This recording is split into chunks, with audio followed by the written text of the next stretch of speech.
నిన్న అర్ధరాత్రి మహబూబ్నగర్ బైపాస్ రోడ్లో జరిగినటువంటి సంఘటన యాక్సిడెంటు చాలా దురదృష్టకరం, చాలా బాధాకరం.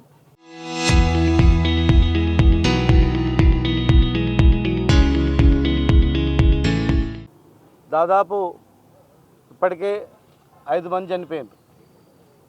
ఇంకా 2-3 కూడా ప్రాణాలతో కొట్టుమిట్టాడుతూ ఉన్నారు. ఒక్కసారి ప్రజలందరూ కూడా ఆలోచన చేయాలి, నిర్లక్ష్యం ఎక్కడ జరిగింది అనేది. ఇంతమంది బైక్ రైడర్స్ ఇంత స్పీడ్గా టౌన్లో తిరుగుతున్నప్పుడు పోలీసు యంత్రాంగం ఉందా లేదా, ట్రాఫిక్ పోలీసు ఉందా లేదా, పోలీసులు ఉన్నారా లేదా, దృష్టి ఉందా దాని మీద?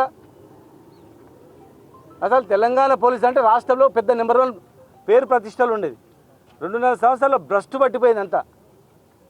అవినీతి అధికారులు కొంతమంది చేరి మంచి పని చేసేటోళ్ళు కూడా చెడ్డ పేరు వస్తుంది. ఈరోజు వాళ్ళు ఏం చేస్తున్నట్లు మరి?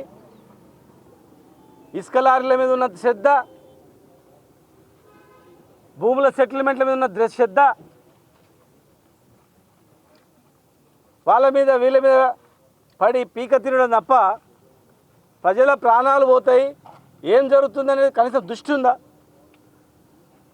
బైపాస్లో కానీ మెయిన్ రోడ్లో కానీ జడ్చర్ల నుంచి మహబూబ్నగర్ వరకు 78 మంది చనిపోయారు. గతంలో చిన్న రోడ్డు ఉండే, కోవిడ్లో పెద్ద రోడ్డు చేసినాం.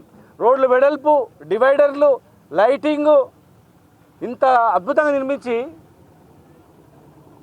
ట్రాఫిక్ సిగ్నల్స్ కూడా మీరు చూడండి, ట్రాఫిక్ సిగ్నల్స్ కూడా శాంక్షన్ అయ్యి టెండర్ కూడా అయినాయి. ట్రాఫిక్ సిగ్నల్స్ది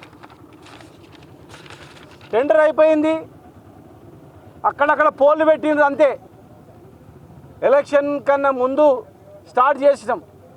ఆ రోజు ఎంత ఉన్నాయి అట్లే ఉన్నాయి. అవే ట్రాఫిక్ సిగ్నల్స్ ఉండి, బ్లింక్లర్స్ ఉండి,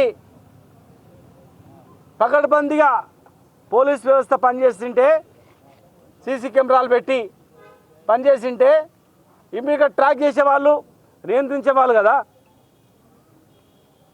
ఇన్ని వెహికల్ కనపడలేదా? ఒక్కరు కూడా కనపడలేదా? డిపార్ట్మెంట్లో ఒక్కరు కనిపించినా, ఒక దొంగ పోతున్నా అంటే ఒక కానిస్టేబుల్ కనిపించినా ఇమ్మీడియట్గా పట్టుకుంటూ, లేకపోతే వేరే పోలీసుని చెప్తారు. 180 కిలోమీటర్ల స్పీడ్తో పోతున్నప్పుడు ఎవరికి రాలేదా? ట్రాఫిక్ సిగ్నల్ మీరు ఏర్పాటు చేసి ఉంటే ఇవన్నీ కాకుండా కదా. గుర్తుపెట్టుకోండి, దీనికి పూర్తి బాధ్యత ఈ డిపార్ట్మెంట్లే, మున్సిపాలిటీ, పోలీస్. అవగాహన లేని మున్సిపాలిటీకి ఏం సంబంధం అని మాట్లాడతారు కొంతమంది, ఇంకటి అవగాహన ఉండదు వాళ్ళకి. ప్రతిదీ కూడా municipal corporation, police department coordinate చేసుకొని చేయాలి. చనిపోయిన వాళ్ళకు కూడా ప్రభుత్వం నుంచి, వాళ్ళు పేదవాళ్ళు ఉన్నారు, వాళ్ళ ఇంట్లో ఉద్యోగం ఇవ్వాలి. ఒక్కొక్కరికి వాళ్ళకు తక్కువ మరి ప్రాణ విలువ మనం వెలగట్లేనటువంటిది కనుక వాళ్ళకు తక్కువ వాళ్ళకు ఒక 50 లక్షల రూపాయల పరిహారం చెల్లించాలి. ఒక్కొక్కరికి 50 లక్షలు చెల్లించి మరి వాళ్ళ ఇంట్లో అవకాశం కలిగించాలా.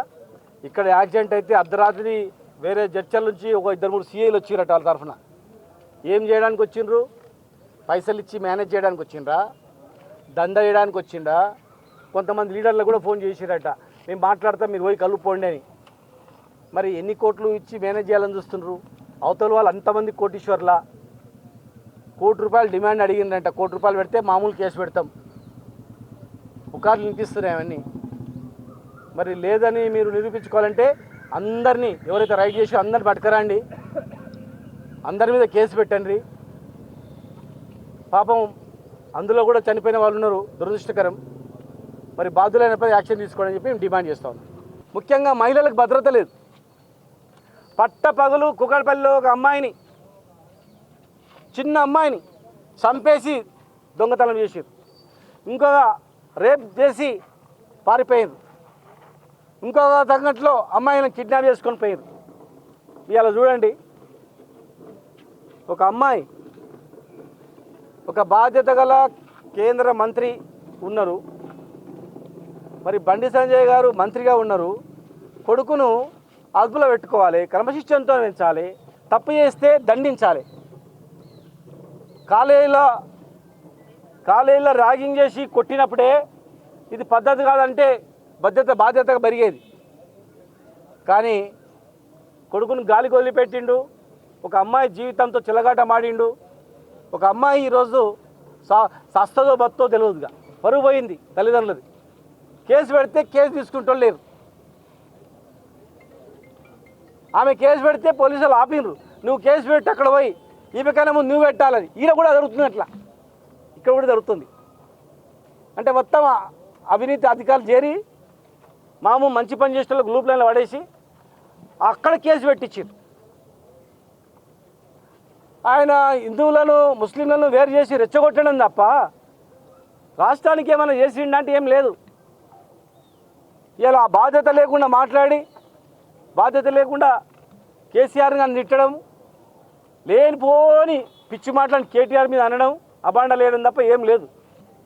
కనుక ఈ రాష్ట్రంలో శాంతి భద్రతలు క్షీణించినాయి. రేటింగ్ మొత్తం పెరిగిపోయింది. బయట దేశాల నుంచి ఎవరైనా రావాలంటే కూడా క్రైమ్ రేట్ చూసుకుంటాడు. క్రైమ్ రేట్ 2.5 ఏళ్ళలో విచ్చలవిడి పెరిగిపోయింది. ఒకప్పుడు దేశంలో శాంతి భద్రతలకు తెలంగాణ పోలీస్ అంటే గ్రేట్. ప్రపంచంలో ఎక్కడైనా కూడా తెలంగాణ పోలీసు వాళ్ళని తీసుకొని పోయేది ఇన్వెస్టిగేషన్ చేయమని. ఇలా అట్లా లేదు, దళిద్రంగా తయారైపోయింది. బాధ్యత గల మంత్రి మరి ఆయనే స్వచ్ఛందంగా తప్పుకోవాలి. లేదనుకుంటే వెంటనే కొడుకును యాక్షన్ తీసుకోమని చెప్పాలి. లేనట్లయితే కొడుకుని ఆ పిల్లనిచ్చి పెళ్లి చేసి చూడు తప్పు చేసిండు నావాడు, ఇంకా పెళ్లి చేసి ఇంట్లో పెట్టుకుంటా అయిపోయిందని అన్నా చేయాలి. ఏదో ఒకటి మూడింటి ఒకటి చేయాలి. చేస్తే ఆయనకు గౌరవం పెరుగుతుంది. చేయలేదనుకో తప్పు అవుతుంది. రాష్ట్ర ప్రభుత్వం కూడా రెండు ఐక్యమైనవి, కాంగ్రెస్ బీజేపీ రెండు ఐక్యమై ఇవన్నీ చేస్తూ ఉంది. లాస్ట్ నైట్ ఎర్లీ అవర్స్ 12:30 నుంచి 1 o'clock మధ్యలో మన ప్రేమ్ నగర్కి సంబంధించి హుండాయ్ కారు బాసిత్ అని చెప్పి వాళ్ళ ఫ్యామిలీ మెంబర్స్తో పిస్తా హౌస్ దగ్గర బర్త్డే ఫంక్షన్ అటెండ్ అయ్యి రిటర్ను వాళ్ళ మర్లూరు రోడ్డు బైపాస్ ఉంది కదా, పాలకొండ బైపాస్ ఎక్స్ రోడ్ దగ్గర రైట్ టర్న్ తీసుకొని మర్లూరు రోడ్లోకి ఇంటికి పోతామని వెళ్తున్నారు. ఆ కారులో ఆయన, వాళ్ళ ఏజ్డ్ ఉమెన్, వాళ్ళ చెల్లెలు, ఆయన భార్య, పిల్లలు ఉన్నారు. ఆ తిరిగి వచ్చే క్రమంలో హైదరాబాద్కు సంబంధించిన ఒక మోటార్ సైకిల్ అటు నుంచి కలెక్టరేట్ సైడ్ నుంచి పిస్తా హౌస్ సైడ్ అతివేగంగా వస్తున్నారు. ఇద్దరు ఉన్నారు. అది కాస్ట్లీ మోటార్ సైకిల్ వచ్చి కారుకి వెనక డోర్ గుద్దుకుంది. ఆ క్రమంలో కారులో ఉన్న బాసిత్ యొక్క భార్య, ఇద్దరు బాసిత్ కొడుకు, వాళ్ళ చెల్లెల కొడుకు ప్లస్ మోటార్ సైకిల్ నడిపేటోళ్ళు ఇద్దరు స్పాట్ అక్కడ అండర్ ట్రీట్మెంట్లో ప్లస్ స్పాట్లో వాళ్ళు చనిపోవడం జరిగింది. కేసు ఇప్పుడే రిజిస్టర్ చేసి ఇన్వెస్టిగేషన్ చేస్తున్నాము. ఫర్దర్ ఇన్ఫర్మేషన్ అంతా మీకు తర్వాత తెలియజేస్తాం. ఇది కారణమని అంటారు. అంతా ఇన్వెస్టిగేషన్లో వస్తుందన్న. ఇంకా ఎఫ్ఐఆర్ చేస్తున్నాము. ఇప్పుడు ఇది జరిగింది. బాడీలు మార్చిలో ఉన్నాయి. పోస్ట్ మార్టం అయ్యేంత కార్యక్రమం జరుగుతుంది. జరిగిన తర్వాత ఏది ఉన్నా ఇన్వెస్టిగేషన్ అదంతా మీకు తెలియజేస్తాం. సాటర్డే నైట్ కూడా మేము అక్కడ పోలీసింగ్ చేసి వెహికల్ చెకింగ్ చేయటం జరిగింది. అక్కడ ఇది 12:30, 1 మధ్యలో జరిగింది. ఏదన్నా దీనికి సంబంధించి తర్వాత తెలియజేస్తాం. క్లోజ్.